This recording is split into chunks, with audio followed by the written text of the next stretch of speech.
He makes me feel things you don't." She said it with a cruel, almost theatrical flourish, her eyes glittering with a mix of defiance and self-pity. We were in our living room, a space that once held so much quiet comfort, now a stage for a drama that was slowly, methodically tearing my life apart. The words weren't just a confession, they were a judgment. A final, unappealable verdict on a life I had thought we were building together. The air between us was thick with the weight of months of unspoken accusations, of late nights and hushed phone calls, of a growing chasm that had finally swallowed us whole. The argument had been a long, exhausting climb to this final, cruel peak. It had started with a forgotten dinner, escalated to a critique of my career, and finally landed, with a gut-wrenching thud, on the single agonizing truth of our broken marriage. The other man had become a ghost in our house. He was the reason for her sudden, unexplained happiness, the source of her phone's secret life, the silent, invisible standard against which she measured every single thing I did. I was no longer just a husband. I was a constant disappointment. My jokes were not as witty as his. My career was not as exciting. My life was not as adventurous. My passion in bed was not as spontaneous. He was a perfect, ethereal being, a monument of everything I was not. He made her feel things I didn't. He made her feel alive. He made her feel like a person in a real-life romance, a grand, sweeping story she believed she deserved. And I, in my quiet, spiraling desperation, had just stood there and taken it. I had let her tear me down brick by brick because I was so terrified of losing her completely that I was willing to sacrifice every last shred of my self-worth. But the most insidious part of it all was the way she had reframed our relationship. Our stability, our quiet shared life, was no longer a strength, it was a flaw. My unwavering support was no longer a virtue, it was a sign of my emotional unavailability. My commitment, my boring, steadfast loyalty, was not a gift, it was a cage. She was using blame-shifting as a weapon, a defense mechanism that allowed her to live with her guilt. The lie she told herself was that she wasn't cheating because she was a bad person. She was cheating because she had no choice. She was a tragic heroine, a woman who had been driven to the arms of another man because her partner had failed her. The very partner who was now, in her eyes, a villain. The idea of getting divorce papers had not come to me in a fit of rage or a moment of dramatic defiance. It had come to me late at night, in the dark, when the house was silent and the weight of the lie was so heavy it felt like it would crush me. It was a cold, analytical decision, born out of a desperate need for a clear, undeniable answer that would either set me free or destroy me completely. It was a secret mission, a quiet, methodical pursuit of a truth that could not be twisted or manipulated. I had met with a lawyer, a stern, compassionate man who had listened to my story with a quiet, professional understanding. He had laid out the legal process, the forms, the filings, the finality of it all. The legal system, a cold, objective machine, was a strange, unexpected source of comfort. It was a truth that could not be gaslit away. I had signed the papers, my hands trembling with a fear that felt both childish and profound. The folder, a small, innocent object containing a few pieces of paper, was the key to my future. The wait had been agonizing. 3 weeks of living a double life, a loving husband during the day, a haunted man in the dark, and now here we were. The climax of a tragedy that had been months in the making. She had just finished delivering her final verdict. "He makes me feel things you don't," she had said, the words cutting me to the core. "He would never make me feel this way. He would never make me feel so alone. And you know, I think he's so much more emotionally intelligent than you." The lie was out in the open. The unspoken accusation was finally a truth, a cruel, heartbreaking truth she was using as a final weapon. I looked at her, at the woman I had loved more than my own life, and I felt nothing. No anger, no sadness, just a quiet, surgical calm. This was it, the moment I had been waiting for. I reached into the pocket of my jacket, my hand closing around the small, discreet folder I had been carrying with me for 3 days. It was a thin, simple manila folder, the creases a map of my own desperate journey. I pulled it out and looked at it, the single most powerful object I had ever held in my hands. It was the end of a lie. It was the beginning of a truth. I walked to her, the distance between us now a mile, and I placed the folder in her hands. The words on the page were a simple legal conclusion, a final, undeniable answer to the question that had been haunting me. I didn't say a word. I just stood there, my hands empty, my heart empty, and watched as her eyes, so full of hatred moments before, scanned the cover. The contempt slowly bled from her face, replaced by a dawning comprehension, a look of profound shock, and then a raw, gut-wrenching despair. Her hands dropped to her sides, the folder fluttering from her numb fingers, and she let out a small, broken sob. The tears, hot and frantic, streamed down her cheeks, a river of pain and regret, as she looked at me, her face a mask of pure, unadulterated devastation, and she cried. She cried like her world, her ideal of a perfect, beautiful lie, had just crumbled into dust, and it had. The paper fluttered to the floor, a single sheet of A4 with a legal conclusion that had just shattered her world. The sobs that racked her body weren't the quiet, theatrical kind she usually deployed during our fights. They were raw, guttural, and filled with a despair that felt so profound it made me sick to my stomach. I stood there watching her, my mind a blank slate. I had prepared myself for every emotion, rage, relief, vengeance, profound sadness, but I had not prepared for this. I had been so sure of the betrayal, so certain that I would feel a triumphant, righteous anger that her reaction felt like a foreign language I couldn't comprehend. My win felt hollow, the paper on the floor a testament to a life I had so carefully, so devotedly built, now in ruins. I finally bent down and picked up the folder, the words on the page a cold objective truth in a world that had become a web of lies. Petition for dissolution of marriage.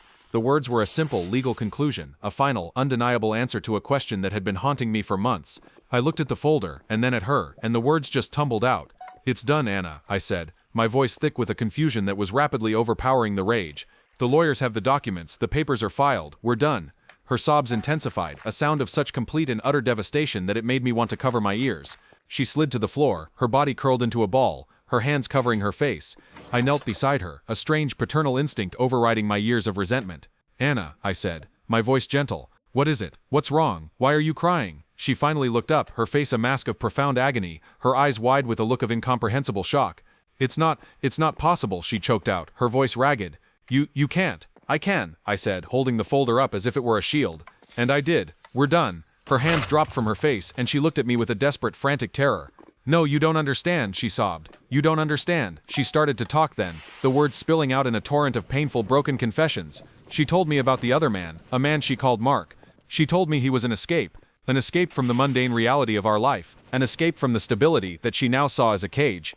She told me he was a dream, a promise of a life that was filled with adventure and romance. He was the hero in a tragic story she had been desperately, hopelessly trying to write herself into.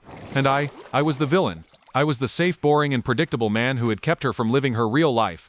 The entire facade of my life, the months of emotional abuse, the cruel comparisons, the gaslighting, the quiet soul-crushing despair, it had all been a consequence of a story she was telling herself. She wasn't an evil person who had cheated on me and then taunted me with her lover. She was a deeply flawed, terrified woman who was living with a lie she had told herself. She was so convinced that her life was a boring, predictable tragedy that she had willingly, desperately, tried to create her own beautiful, romantic, tragic love story. The cruel comparisons, the quiet accusations, the taunts, they weren't about her love for him. They were about her desperate, frantic attempt to make me the villain in her narrative, to justify a betrayal she hadn't even committed. I stood up, the folder still clutched in my hand, and looked at her, at the woman who had just confessed to a story so baffling, so heartbreakingly absurd, that I didn't know whether to laugh or cry. The truth was not what I had expected. It was more complicated, more tragic, and more profoundly messed up than I could have ever imagined. My rage had been built on a lie, a foundation of sand that had just been washed away by a single folder. The enemy wasn't the other man. It wasn't even her. The enemy was a lie, a fundamental soul-crushing lie that had consumed all of us. I walked to the living room, a strange, surreal calm washing over me. The ghost of the other man, a phantom presence I had so despised, was now just a myth. But the truth, the real truth, was more unsettling. The man she had been seeing, the man who had comforted her and held her and told her what she wanted to hear, he was not a rival. He was a character in her story. He was a symbol of a life that she was so desperate to live that she had been willing to destroy ours to get it. And she had been so desperate to believe in a beautiful, poetic, tragic love story that she had willingly become the victim in a lie. I felt my phone buzz in my pocket. I pulled it out, my hand still trembling slightly. It was a text message, a single sentence from an unknown number. "Anna says you're at the house. I'm waiting for her outside. We need to talk." The message was from him. The ghost was now a flesh and blood man who was standing outside my house, a final unwritten chapter of this tragedy. And I knew in that moment that this was not the end of the story. It was just the beginning. The divorce papers had not just ended a marriage. They had created a new, more complicated one. And it was going to be better. It was going to be my own. I walked out the front door, the final unwritten chapter of this tragedy waiting on the other side.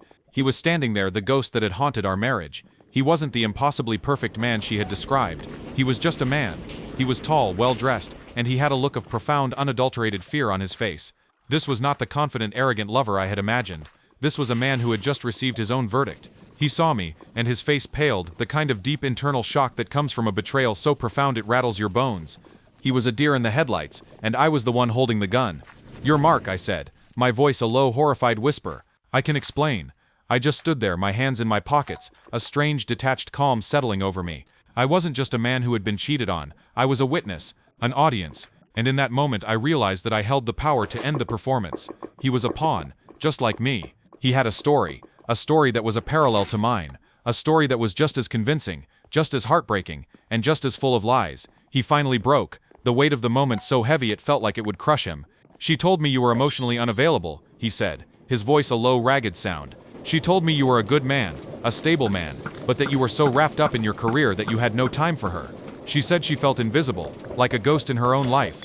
She told me she was so lonely, so desperate for a connection, that she had no choice but to look for it somewhere else. She was the victim, and I was just the man who was giving her a little bit of happiness, a little bit of the life she deserved." He spoke with such profound, earnest conviction that I almost believed him. He was a good man, a well-meaning man, a man who had been fooled by a masterful lie, a lie so complete, so convincing, that he had built his own world around it. I looked at him, at his kind eyes, at his defeated face, and a strange, empty sense of pity washed over me. He wasn't a rival, he was a pawn, just like me. "I know," I said, my voice so quiet it barely broke the silence. "I know, she told me the same thing. She told me I was so lucky she still came home at all. But her GPS says she hadn't been home for 3 days. I pulled out my phone and placed it on the table between us. I didn't say a word, I just opened the app and showed him the truth, the small silent dots on a map that told a story so much more devastating than the one she had told him. The dots, the location, the dates, all of it was right there, a cold objective truth that he couldn't talk his way out of. His eyes widened, and a look of profound bone-deep betrayal filled them.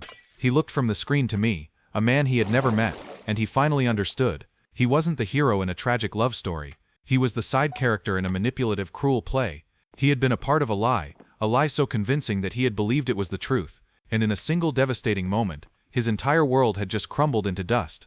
"I don't know who she is," he said, his voice a ragged, broken sound. "I don't know who she is." I just looked at him, and I knew that was the truth. Neither did I. I had lived with a woman for 5 years, and I didn't know her at all. She was a master of a psychological art form, a woman who had a profound need to be a victim, to justify her own cruel, selfish actions by creating a narrative where she was blameless. The lie was her truth. The victim was her hero. The two of us, both lost and betrayed, just stood there in a silent, shared grief. Mark finally turned and walked out the door, a small, defeated figure who had just realized that his love story had been a cruel, manipulative lie. The door clicked shut behind him, a final, unceremonious period on a sentence that had gone on for far too long. The room was silent. Anna and I were alone. We weren't a couple anymore. We were two strangers, standing in a house that we once called a home, trying to figure out how to put the pieces of a truth back together. The divorce papers had been a simple legal fact, a black and white answer, but the truth it had uncovered was a gray, complicated, agonizing thing. The fight wasn't over, it had just begun. The fight wasn't about who had a claim to our son. The fight was about what comes next, and as I looked at her, at the woman who had spent so long believing in a lie, I knew that the hardest part of our journey was just beginning, and I knew that our love was not strong enough to survive it.